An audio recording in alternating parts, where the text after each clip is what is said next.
Hello and a warm welcome to Federal special program Capital Beat. Securities and Exchange Board of India chairperson Madhabi Buch in the previous week had been summoned by Parliament's Public Accounts Committee, where she cited a personal reason, saying that she was not in a position to reach Delhi and hence she did not appear before the PAC. After which, Rahul Gandhi and several other leaders in Congress have mounted a scathing attack asking that why is Madhabi Buch reluctant to answer questions before the PAC? In fact, Rahul Gandhi has even asked who is behind the plan to protect her from being answerable to the PAC. Now, while questions are being raised as to why Madhabi Buch is not appearing, there are also many questions being asked as to what has really gone wrong with SEBI. We'll try and discuss all of this. Joining me now is a very special panel. Joining us is Arun Agarwal, who's the Supreme Court lawyer and activist. Thank you so much for joining. We have Himanshu Bayani, who's an independent media analyst. Thank you so much for joining. And we have business editor of The Federal, Giri Prakash. Thank you so much.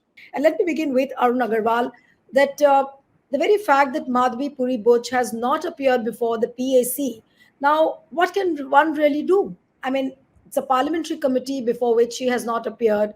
Should we be giving her the benefit of doubt because she was called in for the first time, she did not appear, and KC Venugopal said that being a woman, she's a woman and therefore we need to be that considerate. But then Rahul Gandhi, Mr. Kharge, all of them have raised questions, and in fact they have launched scathing attacks on Madhabi Buch and saying that somebody is trying to protect her or prevent her rather from appearing before the PAC. What do you think is the reason, according to you, Mr. Agarwal? No, the reason is clearly that she doesn't want to appear. And she doesn't want to say that I will not appear. So she is politely saying that for personal reasons, and she has intimated them 2 hours before the meeting was supposed to commence. So you don't treat a statutory committee with this type of disdain and contempt that you inform them just 2 hours before that. The question that we have to also see, where was she booked on a flight? Did she cancel it? And did she actually intend to appear? Because for this thing, I'm quite confident, because immediately after she said that she cannot appear due to personal reason, one of the BJP, Ravi Shankar Prasad, came out with a statement saying that the chairman of the Public Accounts Committee is unnecessarily summoning her and he is not competent to summon and whatnot, and started taking the cause of Madhabi Buch instead of taking up the cause of the investor. Agarwal, you as a lawyer, would you see this as a contempt of the PAC? And what can the PAC do if she doesn't appear? Now, say, for example, what we are hearing from the reports in Delhi, that in all likelihood now the next PAC meeting will be held sometimes after the elections in Maharashtra and Jharkhand are over. And that's quite obvious also. But for the second time now, when if she's called in and she doesn't appear, what can the PAC really do? No, the PAC, you see, the convention, this thing is that the chairman is from the opposition party. But that does not mean that the opposition parties have a majority in the PAC. And this is a very partisan government, as partisan as can be imagined. So their majority may prevail. If anything happens, they say, go for a vote. I mean, if you remember how Mahua Moitra was deprived of her membership of the parliament. I mean, that was also a committee in the BJP had a majority. I mean, the ethics committee, so-called. So that though the chairmanship is with the opposition, the actual control on the majority basis is with the ruling party. And that is why they are playing it up. I mean, they are in contempt of parliament. The people who are people like Ravi Shankar Prasad and Buch is in contempt, because if you are going to treat public institutions like PAC with disdain, then what remains? I mean, you should be seen to be complying. I mean, she's just an officer. Right. But Himanshu, I'll come to you now, that while Madhabi Puri Butch and her husband earn hundreds of crores or whatever amount she has earned or whatever wealth they have gained. But what has it actually done to SEBI? Now, people have forgotten about SEBI. What has intrinsically gone wrong? Will it regain its lost glory ever? How do you see this institution now? Whatever has been done by Madhabi Puri Buch, right or wrong, we do not know. It's still open to investigations. Nobody has said anything so far, but things are quite evident. And now, with Congress coming out with a series of videos talking about Madhvi Bachao Syndicate, Adani Bachao Syndicate, and all sorts of videos which are coming out by which are released by Congress. But what has it really done to SEBI in the course of all this? Uh, I mean, good, greetings to your viewers of the Federal and, of course, to the entire panel and you. The thing is that whatever allegations have come out till now, I think not a single action has been taken. I absolutely agree with Agarwal sir, what he said that despite she being summoned for the PAC, she has not made it to the things. And I think the check needs to be made whether the bookings were done or not done or that was all intentional. So I think those details will come out slowly and gradually. But to an extent, I think, SABI has been now glorified as a milking cow. So whosoever would be the next contestant for the SEBI, I'm sure, because the kind of surveillance system what SEBI has, I mean, even if you take it as average, at least a company, and think of finding them for 25 crores, 10 companies, you can at least easily do a surveillance. I'm talking the bottom line. If you talk of Nifty 100 or Nifty 50, I think that would mean, I mean, billions of rupees. So I think there would be a bidding now, for the position of SEBI. I don't know what is really happening, but there would be definitely be a bidding. That the people who are today in power are capable enough to trigger the crisis, to control the crisis, and to take the benefit in terms of eco-social and political benefits out of this crisis. So till now, the way SEBI was seen, it was seen as a toothless tiger, a regulatory body. Now, all of a sudden, I see the way culture has been triggered in SEBI, the way toxic culture has been triggered in SEBI, and it will be kind of a den of legitimate corruption now in this direction. It's a kind of, as I said, it's going to be, there might be a bidding process in coming days from the bureaucrats that we would like to be the SEBI chief. This is what we commit or this is what we talk. I mean, not in terms of bags of money, but I think a tempo load of money. That's how it would be probably. Let's wait and watch. Very strong remarks coming from you. But Giri, I'll come to you now. And the same question that, what has really gone wrong with SEBI, and can things really be put right? Can the things really be put on track the way SEBI was running, and an honest working, where people were actually thinking about the investors and not of their own personal benefits? So can SEBI really regain its lost glory? And as what Himanshu just said, that it's almost like SEBI is now a den of corruption. There'll be a bidding process. There could be a bidding process by the bureaucrats, because obviously, if it's a milking cow, so they will see a lot of benefits coming out of that post. So, how are we seeing the future of SEBI now in the coming months or days? Before we talk of the future, I think we need to talk about the past. And obviously, nothing has been learned. And Mr. Agarwal, as you introduced him as someone who actually investigated at least two of the SEBI chiefs, SEBI as an institution was diluted not yesterday or during the current SEBI's chief's tenure. It's been happening for a long time. It's always been a very politicized kind of post. And the government has various governments, not just this government, they are utilized for their own ends. And it brings to question something very, very important. If we need more number of investments to come into India, more number of foreign companies, multinationals to come here and list themselves, then we really need to clean up SEBI. That's very, very important. That's a very positive signal that will send across to the investor community across the world. And Sorry to interrupt you, Giri. You said that clean up SEBI, and that's a very strong message which will go out for the international investors. But how will that cleanup job be possible? Who's going to clean up SEBI? That's also a very crucial question. I was coming to that. We need to bring in international standards into play, and then maybe Later during the discussion, I'll actually spell out what these things are. But we have to adhere ourselves to international standards and bring SEBI's practices into play with which are in consonance with international standards. It may not happen immediately, but if you keep tweaking it once in a while and then bring it to that level, these kind of incidences will actually go down. Okay.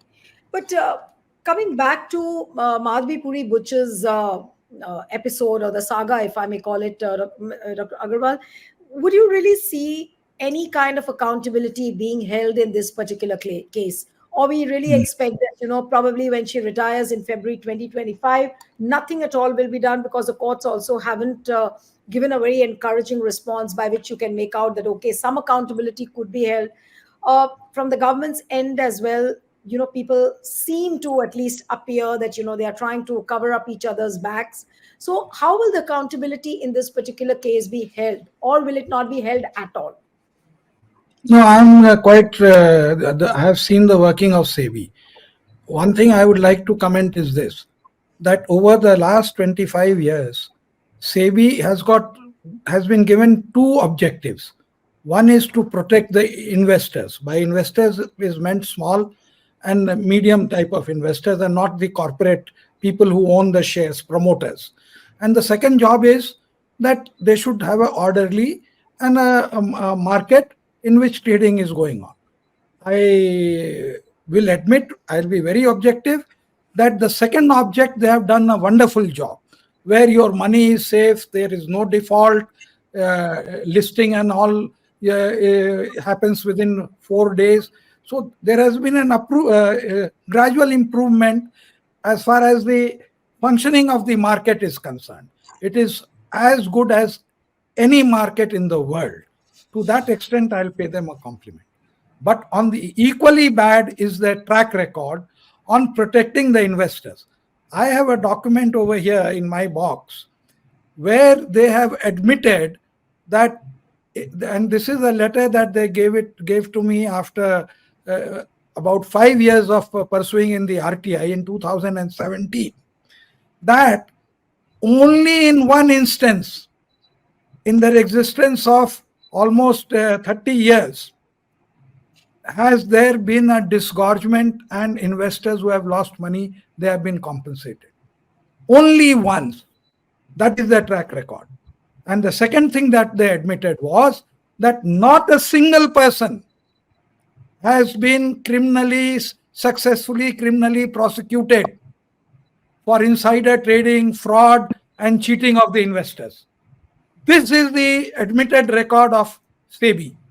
Apart from various other things, the laws that they have passed are all in favor of the corporates. Corporates are allowed to increase their stake by 5%. They can give their shares to anybody else, not the existing shareholders. If they commit some fraud, they can pay money and compromise it. You see, so any series of things that you are not seeing, which has been, they can buy your shares even if you don't want to sell. So these are major things which are happening in this market. If you go abroad, you know that people from India, like Indian origin, Raj Ratnam and all, they have been given long sentences for insider trading. There they don't look at from where you are coming, what degrees you have. I mean, that man was also from IIM, but he was put behind bars for insider trading. You put an RTI, they will say that, I mean, they have passed the order, and you ask them for the investigating report, they won't give it to you.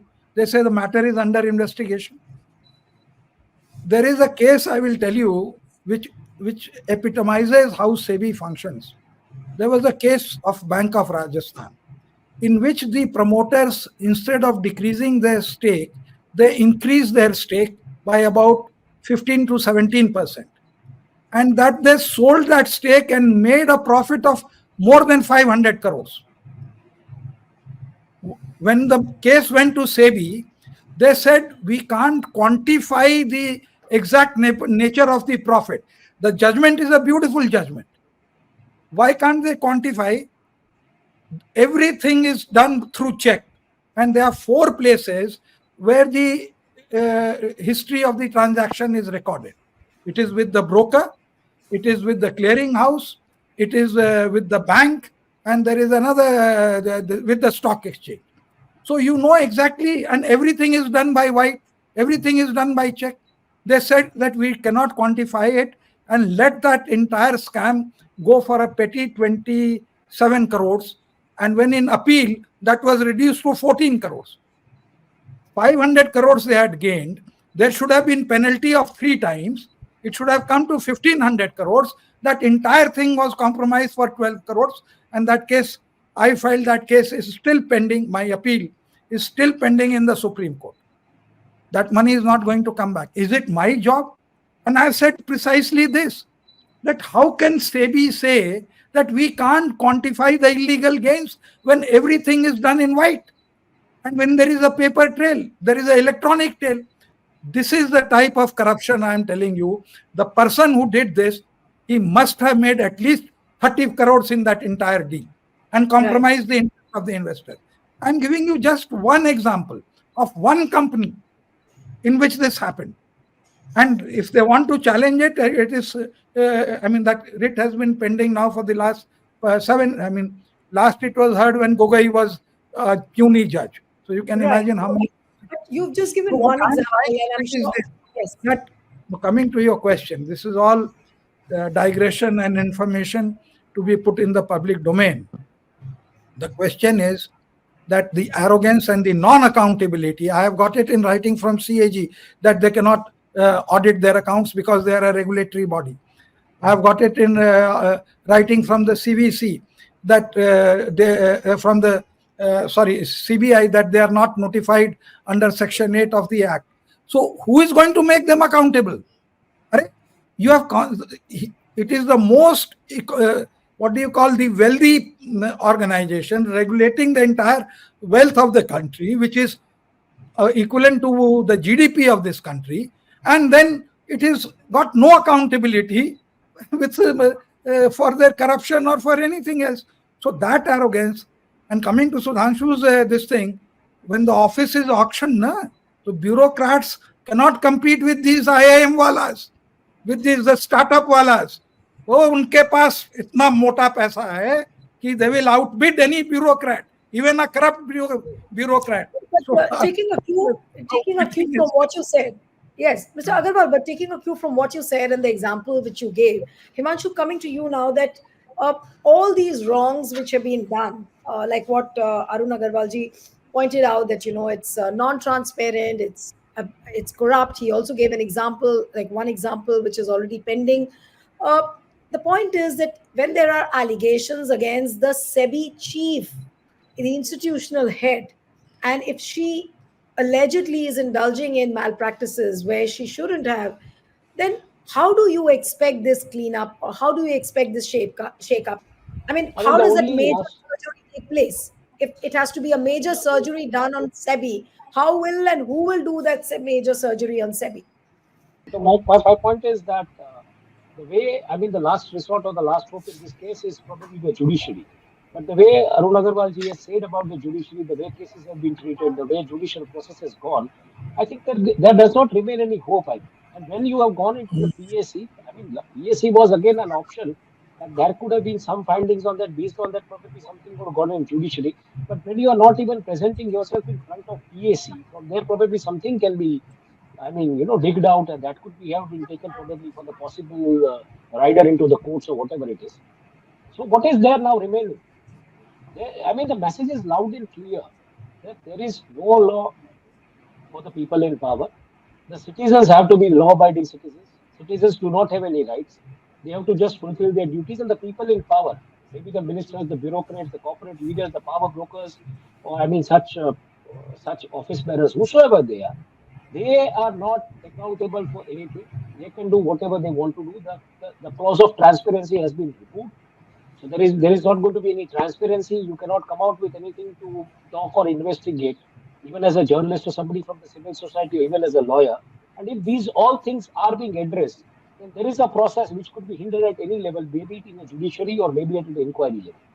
So this Madhabi Buch not going in front of the PAC is a clear message that this is how it is going to be. Do whatever you want to. So, Giri, if I may come to you towards the end, how would you really see this? Is SEBI beyond repair? After listening to Mr. Agarwal and Himanshu, do you think that things are really beyond repair in SEBI, or things can be put right if it needs a political will, if at all it is, then, and the courts also willingly do it? So, there can be a ray of hope for SEBI. Uh, I won't say that. I won't. It's a bit of a sweeping statement to say whether that the SEBI is beyond repair. What I can say right now is that SEBI does not follow many of the international norms, and I'm going to read this out to you. It might throw some light. Now, let us look at the SEBI's code on conflict of interest, etc. Now, there is something called the international standards, which is called the OECD, where we find that the guidelines emphasize that for public officials, they should disclose real, apparent, or potential conflicts.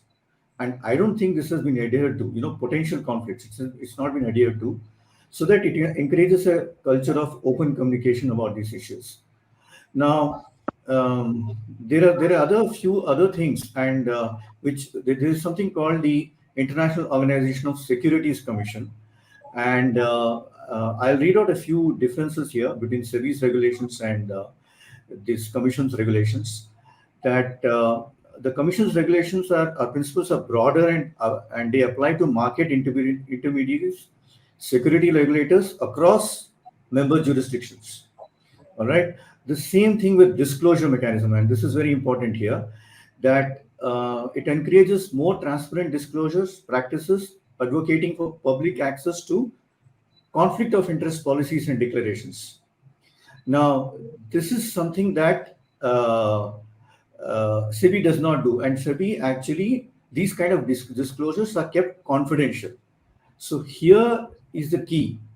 The key here is that there's a major difference between how SEBI functions and how such regulators across the world function. If we adhere to this, there is a very good chance that we will actually have better standards. That doesn't happen at all. Oh, but And Giri, that is where the major question is. You're saying that they should adhere to the international standards, but who will make SEBI adhere to those international standards? Of course, they exist. Other countries are following it. Other regulators, international regulators, are following it. But who makes SEBI to adhere to these guidelines? That look, you have to be, on par with the international standards. Now, when there is no political will, when there are allegations against the SEBI head, the SEBI chief, where she is herself indulging in malpractices, then how can really one put things, on the right track? Yeah, that's a good question, and I'll tell you how it can be done. I think we are focusing too much on the current SEBI chief. It's everybody knows whatever that has happened, and she's going. I mean, she apparently is, or allegedly is, going scot-free. What the politicians should do, or people who have these kind of interests should do, is actually appeal to the Supreme Court to bring in these kind of regulations which are on par with international standards. If we can get that done and leave this case aside, because the Supreme Court will obviously, hopefully, not say that SEBI should not adhere to international standards. And if that kind of a campaign happens among the opposition parties and those who are who are citizens like this, if you can get that done, I'm sure such incidents will actually reduce. No, so Giri, are I think you saying we that should actually I'm talking run a about campaign for Rahul? that. No, I'm saying that Rahul Gandhi and Congress, they have centered their target and attack around Madhabi Buch. That how will the accountability be held in this? You are saying that if the opposition parties focus on appealing to the Supreme Court on bringing in international standards, I don't see any of the opposition parties actually doing that. They should be doing that. I mean, isn't that the goal? Isn't that the one which they should be doing? That's true. Yeah. Right? Why you're attacking something which will have no effect anyway. right? The whole idea is to make SEBI more robust, and more and increase its standards to international levels. That will ensure that these cases don't happen. I think we should look at that now. Okay, so you're saying that keep Madhabi Puri Butcher's case aside and focus on making SEBI more robust. I'll take the last word from Mr. Agarwal. What Giri has just suggested, that the opposition parties should try and appeal to the Supreme Court to bring in international standards, can really, I mean, is it something which is very, very utopian looking at the present context, or is it really workable? It can be done, and Supreme Court can do this. No, no. The opposition parties don't live in a fool's paradise. If you recall, when the entire Adani matter went to court and the Supreme Court supposedly appointed a very high-powered committee which lacked which did not have the core competence to take up the subject matter. It was the Congress party, which is the leading opposition party. They said that we don't believe in the Supreme Court. We want an independent JPC. And Jairam Ramesh went on hammering that point that Supreme Court will not come to any conclusion. And they were very right. See, we cannot expect the Supreme Court to, as they say, that we are not here to solve the opposition parties. They are neither there to solve the investors' problem. They are there to adjudicate things as per law, whatever comes to them. And when they take up the suo moto matters, they should be seen as doing a genuine job rather than a cover-up job. See, nominating O.P. Bhatt, nominating Kamath, nominating Nandan Nilekani, and nominating another person who was on that. There was a lawyer. A lawyer was nominated who had not been promoted as a judge, whose name was proposed as a judge for almost a year. And the moment the report was given, he was made the judge of the Bombay High Court.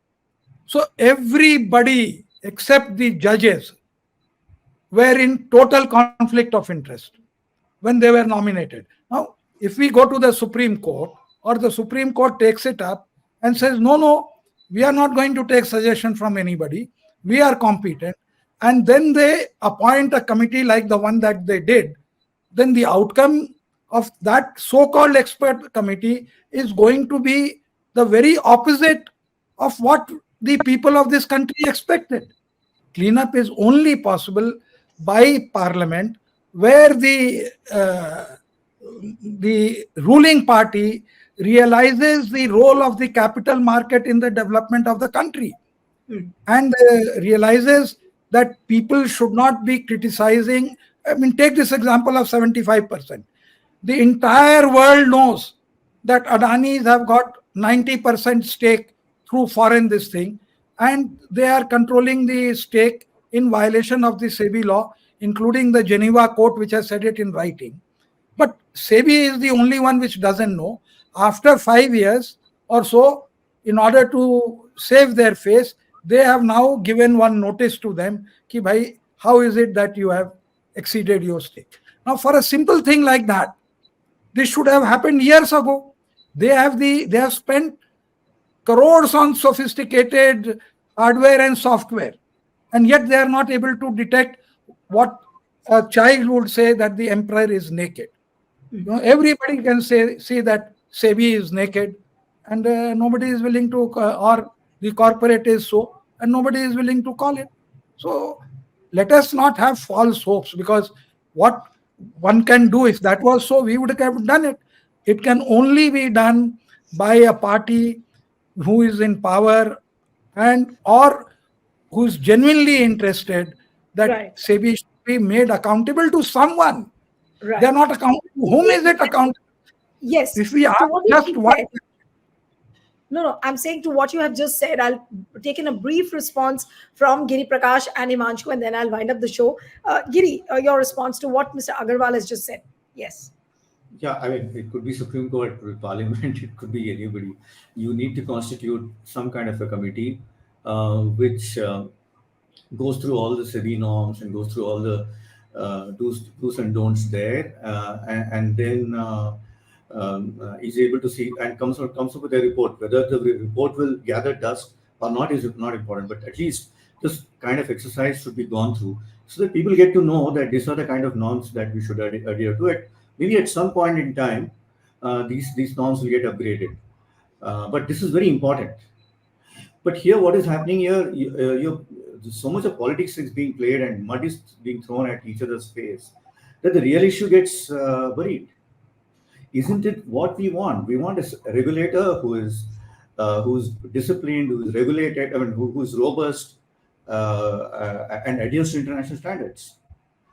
Whatever has happened has happened. What needs to be done is how do we make this a better institution? True. Okay. Himanshu, last word to you. I mean, obviously, if it was to be regulated the way Agarwalji said it would have been done by now. I mean, there is a lot of there are a lot of chapters of SEBI. So I think it's always you learn from the mistakes you could have done it, but here it is purposefully the mistakes are happening. It's not even mistakes. I mean, purposefully the things are happening and they are being allowed. So I don't see, that a regulatory kind of a framework will really come and something will regulate SEBI. You made it autonomous and you made it, I would call it an autonomous hub of corruption. As simple as that. So we'll have to wait and watch how things get cleaned up as far as SEBI is concerned. And of course, all eyes would be on the second meeting of the PAC. If at all Madhabi Buch is summoned, and will she appear before the PAC? That's also $1 million question. But in all probabilities, if the PAC meeting is to happen, will happen after the Jharkhand and Maharashtra elections are over. So we'll have to wait and watch. Thank you so much, Mr. Agarwal, Himanshu, Giri. It was wonderful having all of you on the program. And one appeal to the viewers who are watching this discussion: subscribe to our channel, send us a feedback, and stay tuned to the Federal.